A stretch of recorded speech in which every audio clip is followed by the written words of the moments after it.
অনেক দিন পর মাংস রান্না করছি, তা আবার একটু ঝাল ঝাল করে আর পাতলা ঝোল করলাম। তো সব কিছু কেটে কুটে নিচ্ছি। হ্যালো এভরিওয়ান, কী খবর, কেমন আছেন সবাই? আশা করছি সবাই ভালো আছেন। তো এই তো সকাল সকাল ঠাকুর ঘরে এসে ঠাকুর পুজো দিয়ে নিচ্ছি। এবারে সকালে সমস্ত কাজ বাজ সেরে তো দুপুরে বাজার চলে এসেছে, তো রান্নায় যাব। তো সেজন্য কাটাকুটা করে নিচ্ছি। তো তরকারি হোক, যে কোনো সবজি হোক, রান্নার আগে এভাবে যদি কেটে সব কিছু রেডি করে নেওয়া যায় তাহলে রান্নাটা খুব সহজ হয়। আর আজকে যেহেতু মাংস রান্নার আগে সব কিছু কেটে নিলে ভালো হয়, রান্নাটা তাড়াতাড়ি হয়। আর মাংস রান্না করতে হলে তো সব কিছু কেটে বেছে বাটনা এগুলো করে নেওয়া লাগে। তো আজকে মাংসে রান্না করছি। তো অনেক দিন পর মাংস আনলো, তো আজকে মনটা একটু ভালো লাগছে। তো কেন জানি না, মনে হচ্ছে দেশটা ভালো, সেজন্য একটু মনটা ভালো লাগছে। তো পেঁয়াজ রসুন সব কিছু কেটে নিচ্ছি আর মশলা বেটে নেব। তো মাংস খাবে, সেজন্য মাংসটা রান্না করার জন্য সব কিছু রেডি করে নিচ্ছি।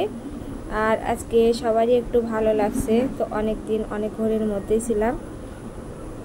তো যাই হোক, এদিকে কাটাকুটি করতে দেখেন অনেকটাই সময় লাগে। তো আমার এই তো রসুনগুলো ছুলতে অনেকটাই সময় লাগছে। তো এইভাবে আমি ছুলে নিচ্ছি। অনেক সময় দেখেছি জলের মধ্যে দিয়ে রসুনগুলো ছুললে বলে খুব তাড়াতাড়ি হয়, কিন্তু আমার কেন জানি না এভাবে একটু তাড়াতাড়ি হয়। তো যাই হোক, রান্নায় চলে আসলাম। তো প্রথমে আলুগুলো ভেজে আমি তুলে নিলাম। এবারে ওই তেলে আমি পেঁয়াজগুলো দিয়ে আর মশলাগুলো দিয়ে কষিয়ে নেব। তো সেজন্য আগে পেঁয়াজগুলো দিয়েই ভালো করে ভেজে নিচ্ছি। তো একটু সময় নিয়ে এইভাবে পেঁয়াজগুলো আমি ভেজে নিচ্ছি।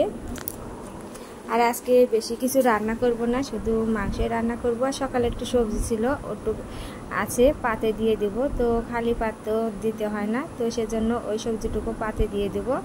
আর এই মাংসটা রান্না করছি। তো এই মাংস রান্না করলে কি হয়, ওদের আর কিছুই লাগে না, যেহেতু আমরা পরিবারে 4-5 সদস্য। তো সেজন্য বেশি একটা রান্না করলে কি হয়, থেকেই যায়। আর মাংস রান্না করলে তো মাংস দিয়েই তো সবাই খাবে, আর কোনো সবজি খাবে না, শুধু ছেলে বাবা একটু সবজি খাবে। আর আমারও অত সবজি কি মাংস ঝোল কি মাংস অতটা ভালো লাগে না। তো একটু সামান্য একটুই খাই, খুব একটা যে পছন্দ তাও না। সেজন্যই তো আজকে ঝাল ঝাল করে এই মাংস রান্না করব। আর আমার মেয়ে তো মাংস রান্না করলে তো ও কি জানি একা খেতে পারে না আমার মতো। তো পাশের বাড়ির ওর একটা দিদি আছে, তো ওকে নিয়ে আসে মাংস রান্না করলে। তো সেদিনকে একটু ভাত খায়, আর ডাল হলে কি হয়, ও সুন্দরভাবে ভাত খায়, তো ঝাল লাগে না, সেজন্য নাকি ডাল হলে একটু ভাত খায়। আর মাংস হলে ঝালের জন্য খেতে পারে না। আর যখন ওর সাথে খায় তখন সুন্দরভাবে খায়। যাই হোক, এই তো সমস্ত মশলা আমি দিয়ে কষিয়ে নিচ্ছি। লবণ, হলুদ আর ঝাল, ধনিয়ার গুঁড়া আর মাংসের মশলা যত সুন্দরভাবে কষানো হবে মাংসটা খেতে খুবই ভালো হয়। আর মাংসটা তো ভালো করে কষাতে হবে। তো এই তো মশলাটা একটু সময় নিয়ে আমি কষিয়ে নিচ্ছি।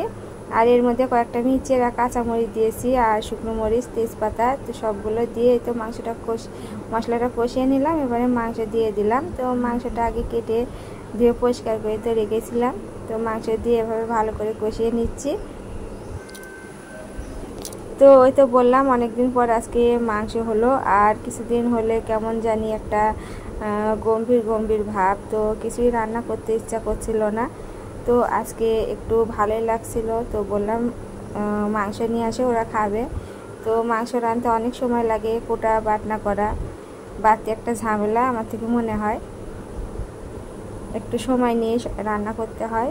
আর মাংস রান্না করার দিনকে একটু বেশি সময় লাগে সব কিছু বাটনা করতে, কেটে নিতে। আর আমরা যেহেতু যে কোনো সবজিতে পেঁয়াজ রসুন এগুলো খায় না, তো সেজন্য মনে হয় যে একটু টক করেই মানে রান্নাবাড়িগুলো হয়ে যায়। আর মাংস আনলে পেঁয়াজ কাটা, রসুন কাটা, বাটনা করা, নানান ঝামেলাই, তো একটু দেরি হয়। তো যাই হোক, আমার রান্না হয়ে গেছে। তো আজকে ভিডিওটি কেমন লাগলো কমেন্টে জানাবেন। আর আমার চ্যানেলটিকে সাবস্ক্রাইব করে রাখবেন। আর ফেসবুক থেকে দেখলে লাইক এবং ফলো করে দেবেন। তো এই তো এখন বিকালবেলা রান্নাঘরে কাজ চলছিল। তো আজকে এই তো ভেতরে আর এই যে কার্নিশ কি বলে সেখানে ঢালাই দিয়েছে। তো বিকালবেলা একটু ভিডিও করে নিচ্ছিলাম। তো টুকটুক করে একটু রান্নাঘরটা সেরে নিলাম। তো কয়েকদিন পর আবার কাজ হবে, তো ঢালাইটা খসানোর পর যে বাদবাকি কাজগুলো হবে। তো এই ছিল আজকের ভিডিও। সবাই ভালো থাকবেন, নমস্কার।